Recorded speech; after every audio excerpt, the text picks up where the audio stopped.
Go inside.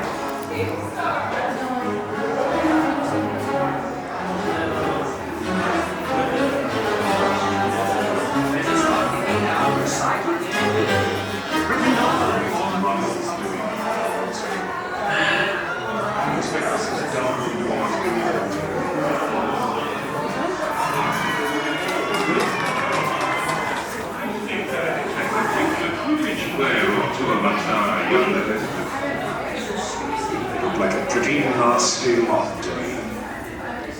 Perfect facility then.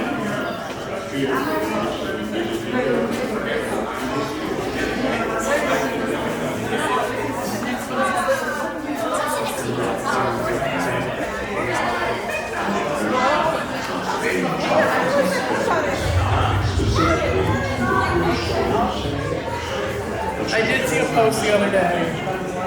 Absolutely.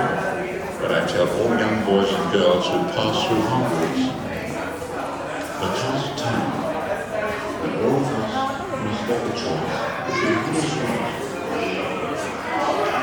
And what is easy? Here's hoping you choose correctly.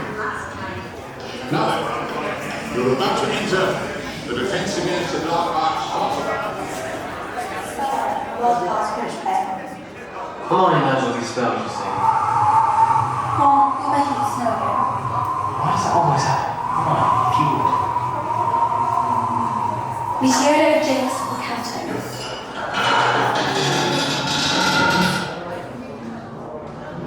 I still can't believe you let Hermione talk us into using invisibility over all three of us. What's your suggestion, Ron? Keep it down, you two. This will work fine if you stop bickering.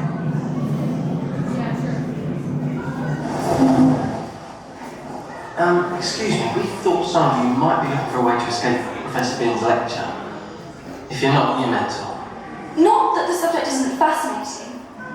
Personally, I'd recommend Bathilda Badger's Hogwarts history. No one else has read that book, Hermione. For your information, it happens to be, by general consensus, the definitive volume on Hogwarts. Also, sounds to be dead boring. As is Professor Binns. Very boring. How exceptionally dead. He's a ghost. He fell asleep in front of the classroom fire, woke up the next day to teach, and left his body behind. He's still very sound on history, though. And as an added bonus, he can enter the classroom through the blackboard. Anyway, we thought you might rather watch a game of Quidditch than listen to Binns, but we'll have to sneak you out of the castle and down to the pitch, and we reckon the best way of doing that is to fly you there. All you have to do is follow his room of requirement, and I'll manage it from there. Of course, we'll need a bit of magic.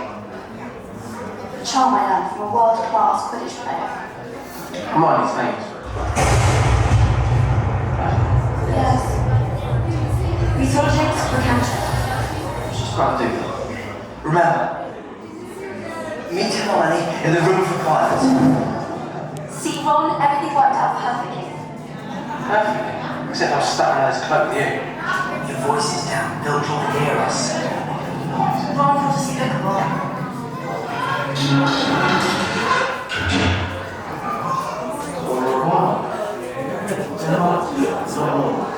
Don't worry, there's room for all at the match. If I weren't so busy, I'd ask some of you to carry my picture down to the stands. My press never stopped talking about Potter's Quidditch skills. I'd really rather see for myself. Come on, go for now. Don't you, Daddy? Ah, Gryffindor!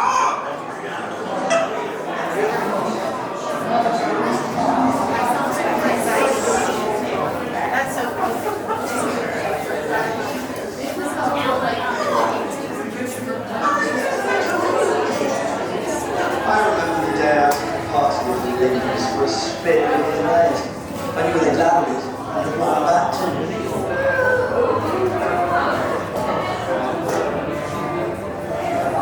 I will now continue my review of the unique characteristics of enchanted binge. And I will remind you that etiquette is every bit as important once in the air as it is on the ground.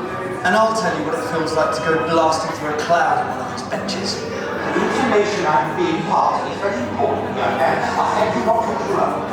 Who do you think they're going to listen to? You two?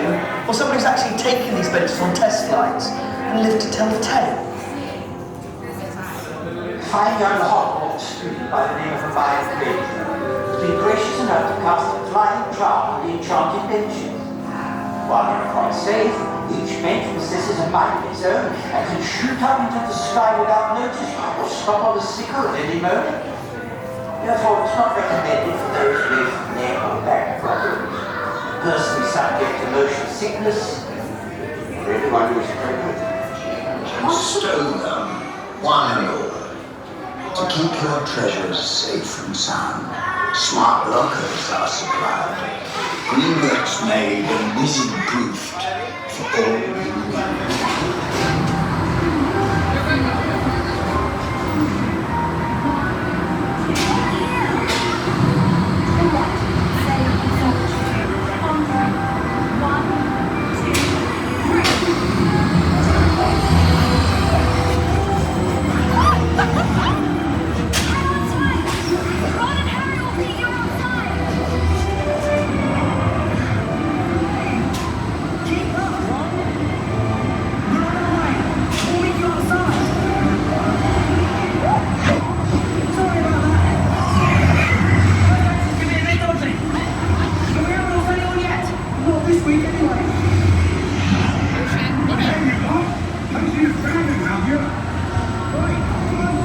The Quidditch pitch!